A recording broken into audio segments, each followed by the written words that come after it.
Exorcista é um dos maiores filmes de terror da história e isso todo mundo sabe. Agora, está lançando nos cinemas uma espécie de continuação / reboot da Blumhouse, que é Exorcista: O Devoto.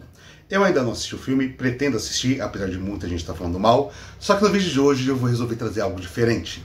Vamos conversar um pouquinho sobre a história real, ou suposta história real, que inspirou o livro do Exorcista e posteriormente essa adaptação para o cinema, que é a que o pessoal conhece desde então.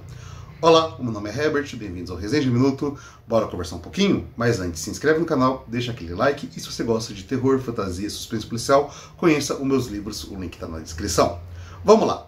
De início, vale destacar que o nome da criança envolvida nesse caso original ainda hoje é um mistério, sendo que a gente tem alguns nomes que são colocados, como Robbie, Roland, Ronald, até mesmo esse último Ronald teria sido um ex-astronauta da NASA que teria escondido esse segredo sobre o seu passado, mas a verdade é que o nome em si ficou meio que no limbo, até por causa de interesses da igreja que não queria divulgar tanto esse caso na época de que ele ocorreu. E quando esse caso ocorreu? Ele começou lá na década de 40, quando a gente ainda estava no período de Segunda Guerra Mundial. Este garoto tinha ali apenas de 14 anos de idade, quando ele acabava sendo, digamos assim, um tanto quanto recluso na sua infância. Os seus pais não deixavam ele sair muito para brincar, ele era filho único, e isso, claro, devido ao contexto da Segunda Guerra Mundial, como eu falei, o medo imperava, então as pessoas não saíam muito de casa. Isso aconteceu no estado de Maryland, nos Estados Unidos. Sendo que ele tinha uma espécie de tutor, que era o Henry, acho que é assim, Henry, é Harriet, na verdade, Harriet, que era o tutor dele, que então cuidava dessa criança, e no caso, esse tutor o presenteou certo dia com uma tábua de Ouija, para poder ajudar a passar o tempo. Um presente tanto quanto inusitado, mas a gente tem que lembrar também que era uma outra época. Dito isso, a criança cresceu ali com o tutor, tábua de Ouija, etc. Mas em 1948 o Harriet acabou falecendo, fazendo com que essa criança, que foi vítima da possessão, ficasse extremamente triste, extremamente solitária e usasse exatamente a tábua Ouija para tentar se comunicar com o tutor falecido. Ocorre que a tábua, obviamente, contatou espíritos diversos que fizeram esses espíritos possuírem a criança. A partir daqui a gente já começa a ver que tem certas semelhanças com o próprio livro e também filme do Exorcista, já que a tábua Ouija, etc., também está presente.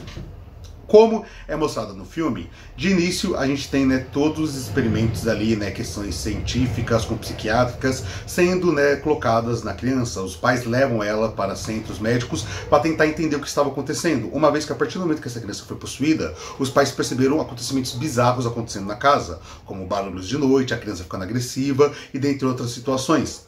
Até que em certo momento eles acabaram contatando um pastor luterano, que inclusive a família era da congregação luterana nos Estados Unidos, que era o Luther Miles Schulz, acho que é assim que se pronuncia o nome dele. O Luther acabou também acompanhando o caso, levou a criança para psiquiatras, etc. E certo dia, para tentar compreender o que estava acontecendo, propôs que a criança dormisse lá na casa dele. A criança dormiu, amarrada na cama, e mesmo assim eventos bizarros aconteceram, como móveis se mexendo, rachaduras na parede e dentre outras situações. Fazendo Luther então contatar um outro padre que tentou fazer um exorcismo ali na Universidade de Georgetown, e tal exorcismo foi acompanhado também por cientistas, por médicos, e coisas bizarras aconteceram.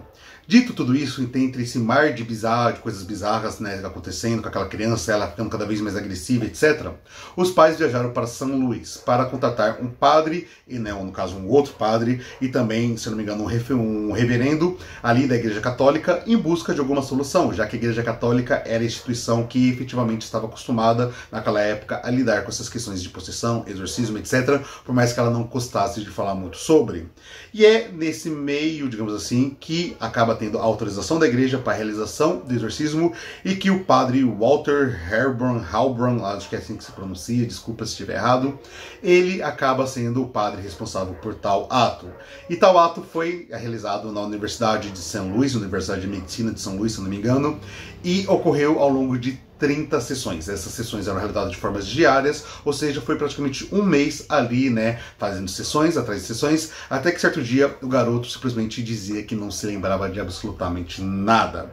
Os pais se mudaram, a criança se mudou, e toda essa história a gente conhece basicamente por reportagens, né, manchetes que saíam ali, principalmente no The Washington Post na época, que iam contando um pouco do que vinha acontecendo, devido aos relatos dos envolvidos, o pastor, o padre, as pessoas que ficavam sabendo de alguma situação. Então, até por uma forma da mídia na época, era algo mais, digamos assim, esparso, né, as informações vinham ali mais pingadas, e foi no contato dessas reportagens que o escritor, né, de Exorcista teve a ideia então de fazer o livro, e se tornou, né, o best-seller. Posteriormente a adaptação para o cinema se tornou um dos filmes mais importantes do cinema, principalmente do gênero do terror.